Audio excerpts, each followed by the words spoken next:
Greetings and salutations, ladies, men, folk, and non-binary viewers.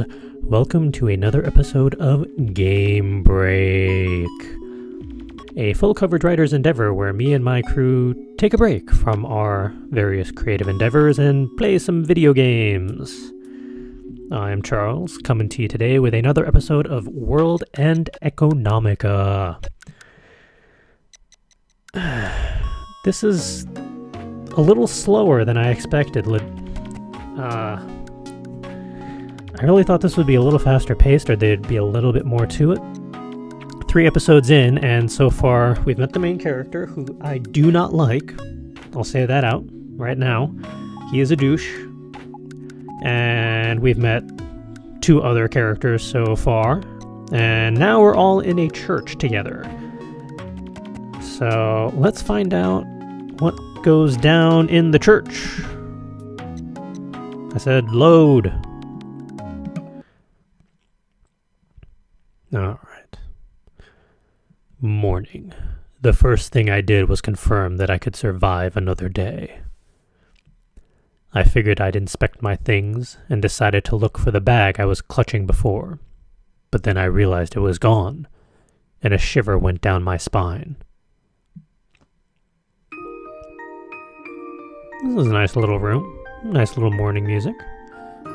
I sprang to my feet, but when I realized I was in bed, I suddenly remembered what had happened last night.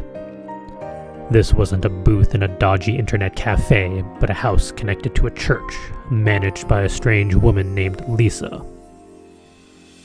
It had been a long time since I'd been able to sleep in a place where I could stretch out my limbs. It wasn't so bad to wake up without being in pain.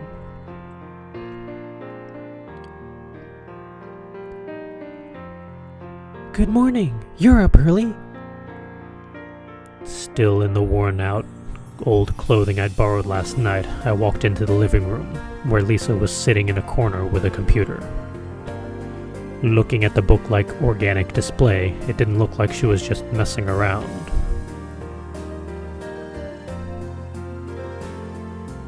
Who the hell is Hal?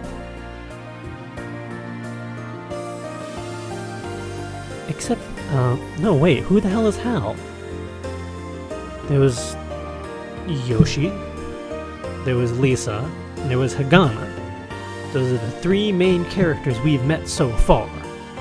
Who the fuck is Hal? Is Hal a woman? Is Hal a man? Is Hal undetermined? Both? What? Except for Sundays. I usually get up around now. Wait, that was me? But he was Yoshiharu something or other. Oh, is that the stupid nickname we were given last episode? I don't remember that. Man. You're pretty disciplined for a runaway. I'm impressed. It's none of your business. Lisa shrugged her shoulders, turning back to the display and hit a number of keys before standing up from her chair. Do you want breakfast? Judging from your name, your parents must be Japanese. Oh yeah, you already told me that. I wonder if I have any rice. Even with that said, I didn't really have any appetite. That's alright. I've got a chocolate bar in my bag. I want some coffee. When I said that, Lisa looked surprised. Her beautiful almond-shaped eyes widened and seemed frozen in place. As long as my eyes have the black in them, I will always try to have 3 meals a day. Your eyes aren't even black. Yeah, they're more like a light greenish. It's a figure of speech. I looked away in disdain like a spoiled brat. Well, at least you know. In the end, Lisa prepared some bread, bacon, and eggs. A long time ago, the folks on Earth couldn't have imagined journeying beyond their planet and still being able to eat the same things that they did at home. In other words, they imagined food to be some strange colored supplement in a tube, with who knows what kind of vaguely food-like nutrients in it. Sure, you could find stuff like that, but immigrants were surprised to find out that things on the moon's surface seemed really no different from Earth. I didn't think too much about it. Do you have a net connection here? To me, a net connection was more important even than a silicon dioxide factory producing fresh oxygen. Theoretically, no matter where you were in this lunar city, you should still be within range of a wireless signal. Or so the plan was originally. For areas where the cost-benefit performance of maintenance wasn't high, if the relay station broke, things would just stay that way. Besides, if you looked around, you could find public institutions with terminals free to use, so places with no wireless reception carved out the area like Swiss cheese. If I couldn't use the net here, I would have to find a place like the Big Bull Cafe again. However, I was hopeful because the computer Lisa was using was connected to the endless sea that was the net. What? Are you some kind of net addict? Given that I also slept at that net cafe, I suppose you could say that I was.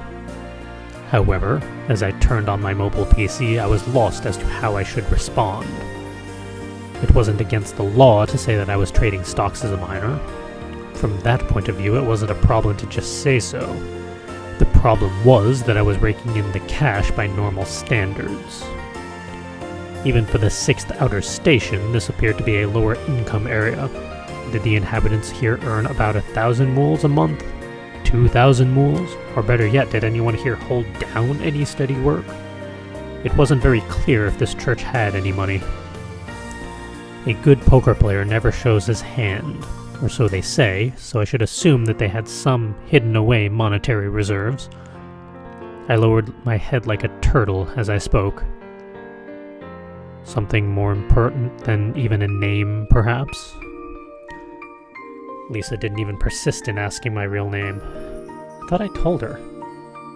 At my words, Lisa's hands slowly stopped, and she looked right at me. Looking at her calm but displeased face, I was ready to say that I was enraptured by the pursuit of money. It isn't anything illegal, right? And the words that came out after that were those that I was sure would let me off the hook. That is definitely not the case. You have my word. In that case, I won't ask about it. That was unexpected. Why? I thought that would be expected. Lisa seemed to mouth those words a number of times. She smiled in slight puzzlement as she spoke. Boys are creatures who die without secrets. Okay. In my heart, I screamed out against being treated like a child, but were my lips to move, I would sound just like one. I chose to stay silent as I logged into my trading account. Those thoughts had long since been expelled from my mind completely. My concern turned towards the up and down movements of digits and the flow of money it referred to. Transition! The market had fallen into disarray. One particular market on Earth was shaken up, and its repercussions were felt by the financial markets that tied the world together. Apparently, it was something about Russia sending forces into satellite countries because of natural gas fields. Typical stuff. With the conclusion of the Cold War, what brought the world together happened in an instant. After the panic of nuclear weapons in a small country in the Caucasian region, dubbed the Second Cuban Missile Crisis, mankind finally took a real look at the situation before them. Although the Cuban Missile Crisis was one of the actions that led to the end of the Cold War, it was also a confrontation between superpowers. In the Second Cuban Missile Crisis, it wasn't a confrontation between superpowers that brought the world together, but a confrontation between anarchic terrorists and the countries of the world. The result was the complete cooperation of the world and the desire to look towards the stars in preparation for another such statement. Everyone knew that there would always be disputes when it came to the utilization of land on Earth. These issues would be pigeonholed into a faraway place above and away.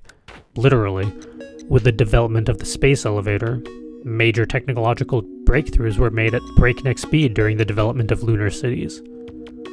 However, just as eventually all memories fade over time, the moon strayed from their original goal as the world's utopia. After being firmly established, much like countries all over the world, it sought sovereignty and independence to the extent of maintaining its own independent military force. There's a military force on the moon? Thus, the countries on Earth turned their gaze from the sky to the ground again, having woken up from their dream. This was the gist of what I understood about the history of the world. I knew more minute details beyond this, but delving too deep would make it difficult to see the big picture. My knowledge was entirely tied to stock trading, after all. If there were to be a disturbance in some region of some country on Earth, it would probably have a large impact on the people who lived there and the corporations which operated there, but it would have little global impact. And because there'd be little global impact, tragedies would continue on Earth. This was something that immigrants from my town, who were coming from particularly dreadful places on Earth, had said, which had left the biggest impression in my mind. Looking down at the Earth from the space elevator, I could see that all the dreadful problems out there grew smaller and smaller, much like the place of my birth. Even to this day, there were places on Earth where missiles fell more than rain did. There was a rise in the number of unskilled laborers wanting to come to the moon, especially those who no longer wanted to live on Mother Earth anymore. The real kicker was that the people of the developed world seemed to know absolutely nothing about the world outside of their borders. Here, everyone more or less knew about these rising problems. When it came to this energetic bunch in their stubbornly resolute mindset, what was hidden eventually became known. Their mantra was, "We will not allow this to become another Earth." It was a great concept. I'd like more of this. If nothing else, I'd like to continue to partake in free handouts like that. Strangely, even when I was completely focused on stock trading, the more I concentrated, the more another part of me started waking up. Felt like I had two personalities within me. When I sighed after completing my trades, it really did feel like I'd logged out of the world of the net. It was the feeling of the two halves of me joining back into one. In the warp speed pace of stock trading, it was like the brakes were hit as gravity and time returned back to normal. It wasn't all that bad, at least until I reevaluated the results of today's trades. I'd been glued to the screen since morning, without stopping to eat or drink, and I was up over 7,000 mools for the day. That's not bad. If there were smooth days, things would go the way they did today and continue at this pace. It had been nerve-wracking calculating how things would go from last week. I could feel fatigue in my body as I fell over from my cross-legged sitting position and lay down.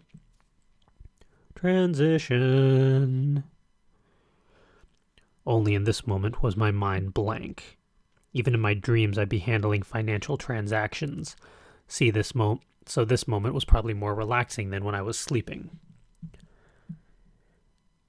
Even the most effective leaders on Earth, holding on to their hegemony, would say to spend anywhere from a few minutes to a maximum of an hour sleeping. Yeah, I would prefer 8 hours of uninterrupted sleep, but realistically, yeah, it is more like 3 hours of fitful sleep at any given time. Fair enough. I was very aware of this. If I were to plan my conquest of the world, it would be unfathomable to waste time sleeping. After all, someone somewhere in the world was working, continuing to effect some change. Hence, sleeping meant to slip a small fraction from the forefront. Even for the goal of conquering the stock market, I had to partition out the limits of my brain capacity. Thus, total control was still a far-out concept. However, one day I will conquer the market, extract endless amounts of money from it, and pile it all together to reach out and journey to undiscovered lands, opening the door to the next destination for mankind after the moon. It was like I stopped my brain cells from relaxing and filled my disconnected brain with a new seething blood flow. I took a deep breath and opened my eyes, ready to get up in one motion. What stopped my movement in its tracks, along with my thought processes, was purely an accident. Please don't let it be another upskirt. When I opened my eyes, everything in front of me was all pitch black. No, or rather, it was a pitch black cloth. One part of it had a unique and continuous contour to it, while another part appeared to be zigzagging layers of pleats. And beyond that, I could see through a break in the black fabric of what appeared to be some sort of white fabric. Please don't show that. It passed nimbly over my head. What came next into my vision was Hagana's face, as if she noticed something suddenly and turned around. Why did you open your eyes? Are you an idiot? Those were words that didn't seem out of place, even if you append it with that. She wasn't acting shy or embarrassed, and apparently she wasn't even angry. Instead, Hagana looked disdainfully at me, as she does. It was probably a bad idea to have lain down to rest right along the shortest path to the kitchen from the living room, but even then, shouldn't Hagana be more careful wearing something as defenseless as a skirt? Besides, her lack of shame would make even mannequins look inhibited. Just thinking of that made any advantage to the situation a bit lacking. Douche. Without a doubt, finding any excitement in the contents of Hagana's skirt seemed rather like a losing proposition.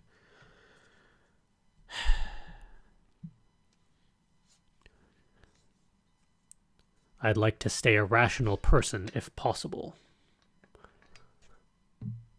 Come on. That was why I got up and returned to my computer screen. Where's Lisa? I heard Hagana's voice coming from her direction. She had a white mustache around her mouth after drinking milk, which certainly was quite a feat in nutritional intake and more amazing than the chemical synthesis that created it. Come on. Like I'd know. After having her make a fool out of me on top of having that idiotic white mustache on her face, I found myself rather irritated. At my rather short answer, Hagana showed her disapproval with a raised eyebrow.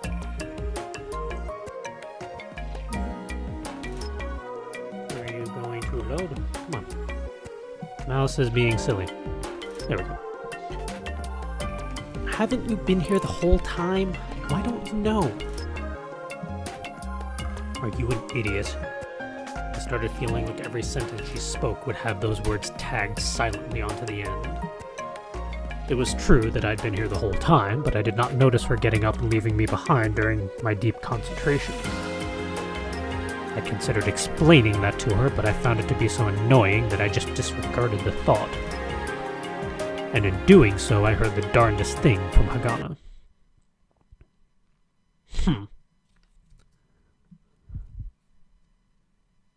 I was surprised.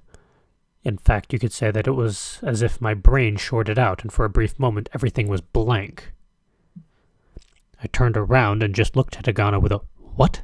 expression on my face. Hagana looked back at me without any expression on hers, seemingly saying that I was nothing but a useless garbage. No matter how much of an effort I was making at being a gentleman, I realized that I was reaching my limit with her. There was no way this absolutely cheeky girl was going to behave. The circuits in my head shifted gear, switching on the adrenaline. My arms and legs seemed to have magically become supple. How's this gonna go down? I swear if she said even another word, I was gonna tackle her to the ground. When it came to inflicting pain without leaving any marks on the face or body, I happen to know a thing or two about that. Douche. Is this character redeemable? I really hope so, because we're the main character. I learned a lot from Eastern European immigrants who came from unstable countries where the secret police were in full force. I tried some of those techniques on myself, and I experienced hell. The only thought in my mind was the delusion of seeing Hagana's cheeky face streaked with tears, begging for forgiveness. It would be good for Hagana to lift up the lid to the abyss of hell. That would teach her. Douche! As I stared at Hagana with an icy glare, something happened that it inhibited my rage. Good. I'm back. Oh, thank God.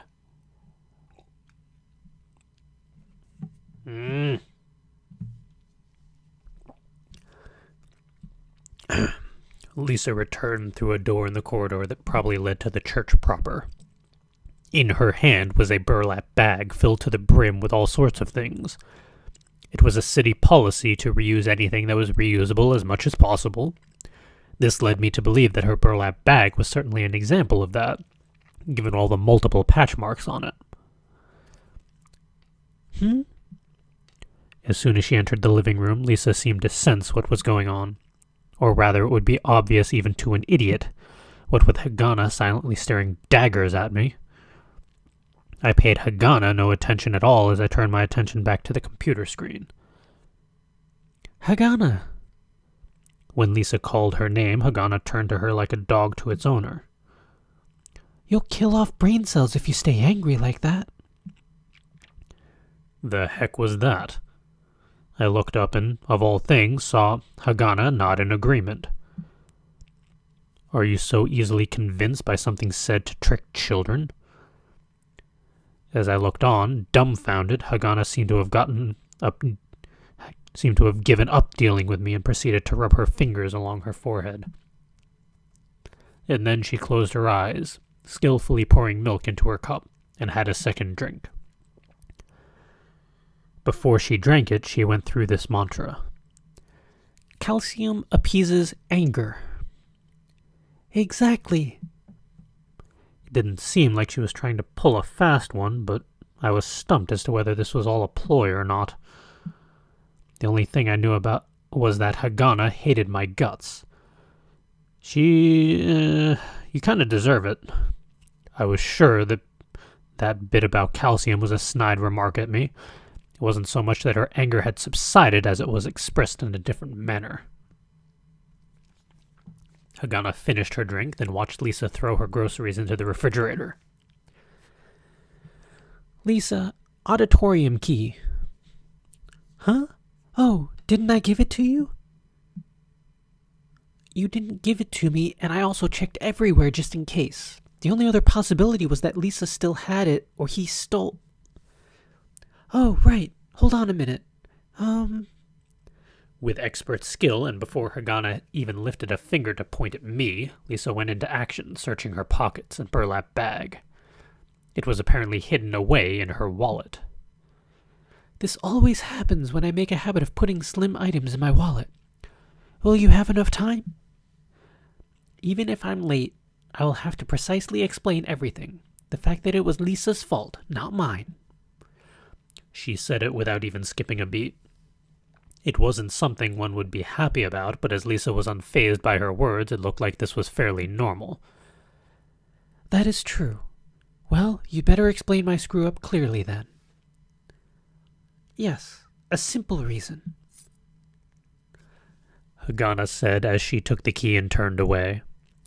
The hem of her skirt turned lightly in sync with the graceful movement of her long, beautiful black hair. Alright, these despairing comments are really beginning to confuse me. This character is focusing a lot on the traditional visual novel tropes of all female characters are sexually attractive, and we're going to make note of all of their physical appearances and underwear and sexual thoughts, blah-de-blah-de-blah. Meanwhile, the main character is a douche and wants to beat them up. I do not like that disparity. It is a frustrating disparity, as the narrator for every single line in this story. Yeah, moving on. Her footsteps faded as she left the living room, and I could hear the door of her room close. Left there, Lisa sighed with relief, then let out a strained laugh as she looked at me. Soon after she closed her door, I heard it open and close again as Hagana returned to the living room. In her hand was a small black bag. I'll be on my way. All right, see you later. Hagana only talked to Lisa, and without a single word to me, she left through the doorway. Or rather, her cold glance at me seemed to say, "Oh, my, you are still here?" It would appear that Hagana had identified me unconditionally as her enemy. You deserve it. She really is a bit of a tough girl to deal with. It seemed that Lisa's mutterings weren't calling me out as being at fault, but rather were somewhat supportive of me. A bit? Those were the first words out of my mouth. Just a bit. She really is a good girl. Is that just a standard line to say for someone that has issues? Lisa put a hand on her cheek as she looked down with a somewhat cold expression in her eyes. I'm not someone cold-hearted like you, I would think. Okay, already. You don't need to be angry. No, she does. You're a douche. That's better. Lisa smiled from ear to ear as she folded her empty bag carefully. Well, what should I do? Did you want to have dinner earlier? Huh? I gruffly retorted at a question I wasn't expecting. You couldn't really skip out on lunches now, could you? In fact, you didn't even really answer my question at all. What have you been doing? Judging by her surprised face, I could see that she wasn't trying to cross-examine me. I scratched my head and just mumbled a response. That's fine. I'm gonna make dinner, but what do you want to do? Do you want to eat here?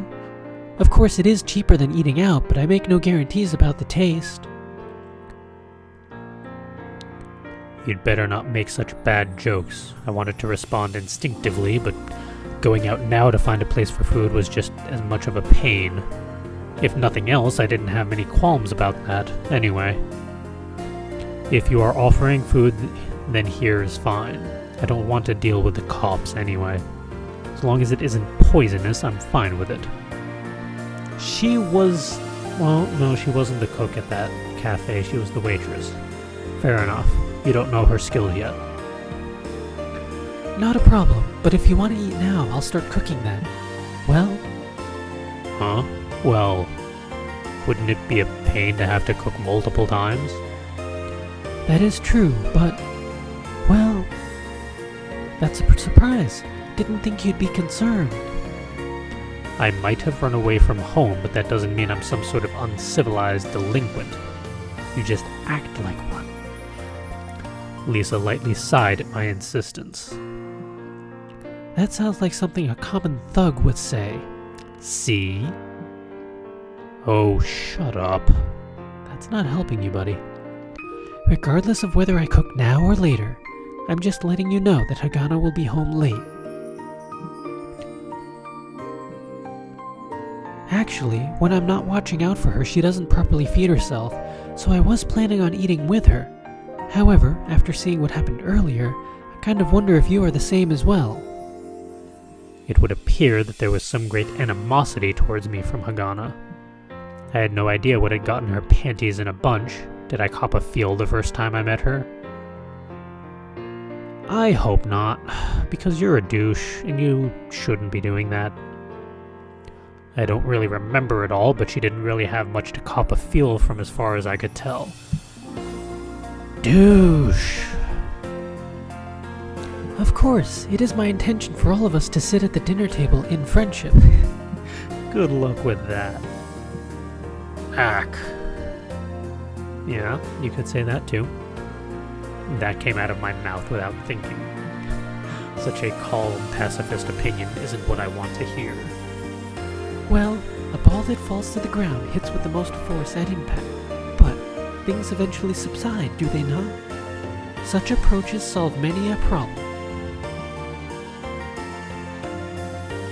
by my personal philosophy, I wanted to protest, but I felt relieved somehow. I was thinking it was something like shaking hands as a way of reconciliation. That would be fine too. Believe it or not, I look at things pragmatically. That would be a big help. After I said that, I took a deep breath and returned to the subject at hand. I wouldn't mind eating earlier. Well, all right. I'll get to it then. Thank you. At my sudden politeness, Lisa giggled to herself like a spoiled brat. Transition. Aw, I like this music. This is a nice little piece. Out came bean soup, fish, manure, and bread. No, wait, how do you pronounce that? Meunier. That feels like it would be of French origin. Maybe German. European, effectively. The beans were grown by a neighbor. The fish was a type of trout that was shared from a bunch fished out of a canal around the town, and the bread was cheap leftovers from the bakery, apparently. I thought they might have been leftovers, or maybe even poisonous, but it all tasted so good that I was left stunned. You are such an ass. So, how much is this going to run me? God damn it. Really? I asked Lisa as she was making tea. She gave me a bit of a grim look. Perhaps she didn't like talking about money. Roughly 10 mules a day. Isn't that a bit much? I imagine she didn't go out to eat often. It went without saying that the exchange rate for mule was fairly high, so imports from Earth were rather cheap. Lunar cities import a lot of daily essentials, so the effects of the exchange rate were quite obvious. When I looked at Lisa with dissatisfaction, Lisa answered back with a serious face. This includes the lodging. You could have said that earlier. Well, when it comes to money matters, you're to the point, aren't you? It seemed that she was trying to test me. With that, she handed me a cup of tea, but it wasn't the green tea I was used to drinking back at home. It was a type of Chinese tea that used fermented tea leaves, but the name wasn't coming to me. Of course, it's not like I am having fun running away from home only to return when I'm out of money, you know. What? But at this rate, won't things get worse? Even if your conviction is strong, what will you do from here? So that's what this is all about. I got it now. Though I can put you up, as you can see around you, we aren't exactly financially well off here. If you run out of resources, it will not be possible to support you. Basically, I'm going to need to work for my meals, right? Exactly. The motto of our church is everyone has a responsibility. A theologian a millennium ago once said that manual labor is sacred. I replied immediately. I have no objections.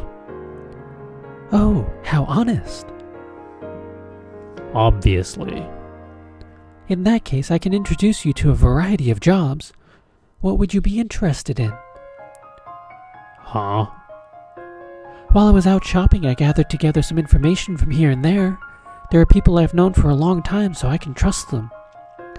There are people who have come from hardship, so people like you, well, you can understand. In any case, it seems a lot of them are short-handed. Would you be interested in working in the kitchen, delivery work, construction, or cleaning? Lisa smiled from the other end of the table. Wait, weren't all of these low-wage jobs for unskilled laborers? I reached out for a neglected piece of bread when my hand was slapped lightly. You know the saying, if man will not work, he shall not eat. How much will I make at each of those 4 jobs anyway? Well, the highest would be for delivery, I've been told that you could earn 9 mules an hour for it. I'm not sure what kind of expression I had on my face, but whatever it wasn't good. Lisa reacted accordingly. Do you have a problem with it? It's 9 mules. It is true that you will have to do deliveries to places of different distances, but you do have a surprising amount of endurance. It might have been fine with the well-laid-out Green City and Newton City, but it made me shiver to think about making deliveries in the mess that was the outer sections. 9 mules an hour only amounted to 100 mules a day. The rate of earnings here was pretty low, given the fact that I'd earned over 10,000 mules at my best in a week. This was out of the question. Besides, it will have to be done in the daytime, wouldn't it? Of course. Oh, of course. She stuffed that precarious piece of bread down her throat as she looked menacingly at me. This isn't a job for kids, you know. Or is that your intention? No, that's not it. Then what? Just wanted to say it isn't something worth it for me to do. That is my head hitting the microphone, because you could have worded that better. Can we skip all this miscommunications? After that, Lisa opened her mouth as if to say something, but I didn't really want to have an argument about it, so I reached into my pocket, and I produced some cash that was bundled separately from my wallet. Of course, I kept it for a specific purpose or for some shopping, but it wasn't really a large amount of money. I took the largest notes from the bundle and placed 2 bills on the table. In any case, here's 200 mules, so please let me stay here for 20 days. Honestly, if you kick me out, that would be troublesome. Besides, if you took Hagana out of the picture, this rather cozy place was dirt cheap for 10 mules a day. For one evening, Big Bull Cafe costed 15 mules. Food was extra, and you never knew when the cops would come strolling in. There wasn't exactly any security in the booths, either. Staying here 20 days for 200 mules wasn't a bad investment at all. I looked at Lisa. When I did so, Lisa was looking at the 2 100-mule notes I placed before her. Is that okay? When I asked her, Lisa was taken aback as she looked at me. Right, of course. I wouldn't kick you out, but... I was a bit concerned at her change in expression. Maybe she thought they were counterfeit? It isn't dirty money or anything. At my words, Lisa looked a bit flustered as she shook her head. I'm sorry, it isn't that. Then what was it? Or at least that was what I was tempted to say, but given the circumstances, I said nothing. Besides, we'd already deviated from talking about those crappy jobs, so I did want to put an end to this discussion. If there isn't any problems, I'd like for you to take it. I also want you to not bother me for those 20 days. In my mind, I wanted to add those words, but my face didn't reflect that. Just to make sure, I had some bean soup and helped myself to some bread.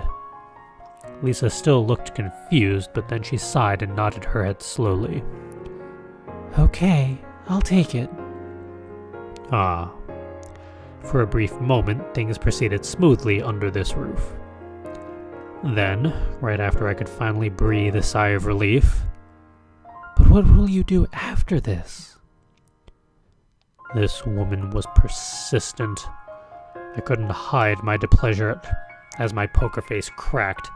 I turned to Lisa and could think of only one thing to say. Let me think about it 20 days from now. This wasn't going to fly, was it? I looked at Lisa, but it seemed that she had given up. I'm not one to talk in this case, I suppose. Huh? Oh, nothing. But you really should think about what you will do after these 20 days. A lifetime is long, and you'll be surprised at how even something like breathing in this city will cost you something. Right. Even though she'd get angry talking about money, those words she said were particularly powerful. Well, perhaps she hated money because she didn't have much? For some reason, that seemed unlikely. I finished up the remaining meunier and sopped up the rest of the soup in my bowl with some bread. Lisa took the 2 banknotes that I gave her and placed them in a small accessory box hidden away in a corner of the shelf filled with cookware. It's not like she's a kid stealing some pocket money, but seeing Lisa like this led me to believe that perhaps she had her head in the clouds at this moment. My impression of Lisa was that she was an annoying and stupid woman, but at the same time she was a mature woman who surprisingly had both feet planted firmly on the ground. This was a bit different from before. I could only think of her as being unreliable and airheaded. I wondered why. I was a bit curious, but everyone had their circumstances. After re-evaluating, something else came to mind to ask. Hey. Yes. She looked like she'd snapped to her senses as she looked up after closing her accessory case and turned to face me. What is it? You were talking about how everyone has to do their own job earlier. Does that mean even that girl works? It's Hagana, not that girl. Hey, she referred to me like that too, you know. Can't you reach a compromise? Besides, she's mostly just shy towards other people. To me, she is a very good girl. Yesterday it didn't look like she was listening to you, though. In any case, it's Hagana, okay? Hagana. I know. Give me a break here. Jeez, we were talking about Hagana, right? Yeah, she works. For real? For real. I bit my lip as she mimicked me. I got annoyed when she said that I sounded like a street thug, but to copy me like that was irritating. Stop trying to act tough and talk normally. Be quiet, you. Douche. I retorted as if I didn't have anything else to say, as if I were a spoiled child. Because you are.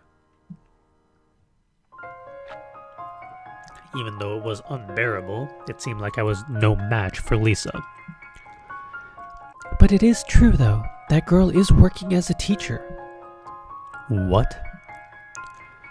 I wasn't putting on airs. I was honestly surprised. Mouth agape, I looked at Lisa and repeated, "A teacher? Her?" Yep, that girl is very smart after all. Well, she does rather look down on others. On that, it is true that I cannot deny it, but in a way, she's always had that look in her eyes. It bothers her sometimes as well, so please don't get too mad at that for me, okay? Huh. I gave a snort of laughter and turned away. I wasn't laughing at her expense, just thinking about how Hagana was self-conscious of her appearance tugged at my heartstrings a bit. That was somewhat cute. She gathers up the neighborhood children and teaches them. She works really hard. I used to do something like that in the past, but I wasn't good at it. If it is about the social sciences, then I can handle it, but there isn't exactly demand for it. Huh, is that so? Hagana specializes in the sciences. She is especially good with math. It's good to have knowledge in what is useful in the world. I attended university here on the moon, you know. But my concentration was in Catholicism, in medieval Europe, and its relation to Aboriginal religion. What the heck is that?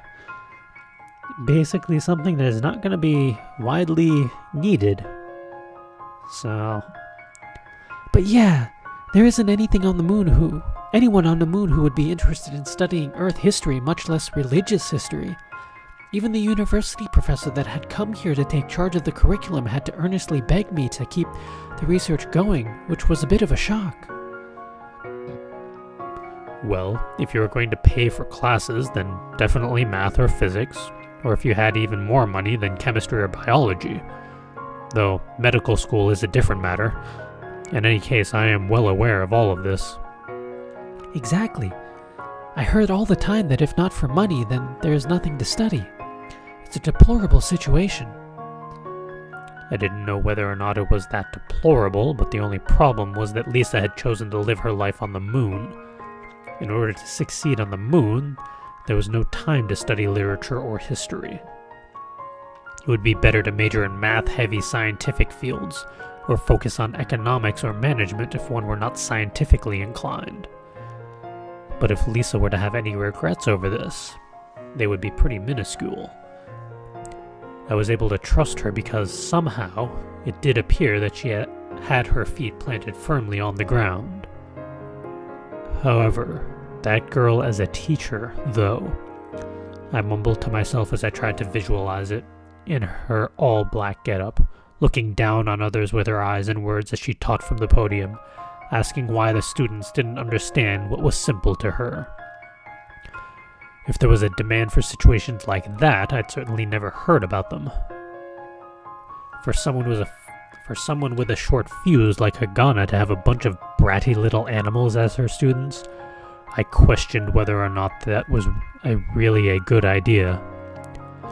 Any infractions would get a warning the first time, but the second time around she'd smack them with a stick without saying another word. It was so fitting that it was scary. I more or less know what you're thinking. Well, who wouldn't hate a teacher like that? Now that you mention it, the children get along rather well with her. Lisa said it quietly as if she were telling me a secret. It appeared that Lisa didn't actually think they got along. Well, she has been an integral part of supporting this church. She gives me everything she earns, you know. Even though the Lord warns against greed, he doesn't wish for extreme poverty either. I don't really get it, but I understand that appearances can be deceiving. That's right. If I were to make a decision just on what I see, I wouldn't have come to your aid. Whatever. Thanks for the meal. I'll say that it didn't taste half bad. You're such an ass. My, really? But Hagana doesn't really like it much. As I stood up from my chair, something came to mind. Maybe you put a bit too much seasoning in there. I prefer stronger flavors, so it's fine for me, but... Huh? Really? My folks are manual laborers, and basically they always prepare things chaotically with strong flavoring, so it's a lot like that. Lisa had one hand on the table and the other clutching her forehead.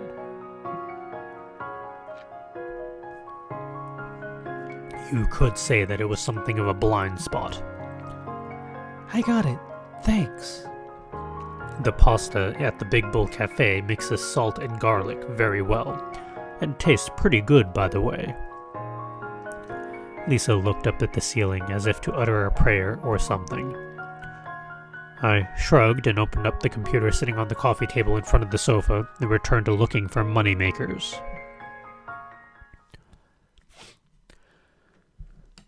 That looks like a good transition point to call it an episode. Thank you for joining us for episode... What is this? Episode 4? I think. Something like that. 3, 4, 27. I don't know. I lost track. I'll find out when I do it in post. But yeah. This is a lot slower than I expected. I appreciate you all sticking with it. And I am going to continue doing this, don't get me wrong, because I don't want to give up on this. I'm curious to see how this ends. Where does this go? What is the full plot? But going forward, I may actually start breaking this up a little, maybe doing this every other week and adding another visual novel or something else into this for Fridays. So stay tuned, see how we end up doing this stuff. And in the meantime, get back to being creative already.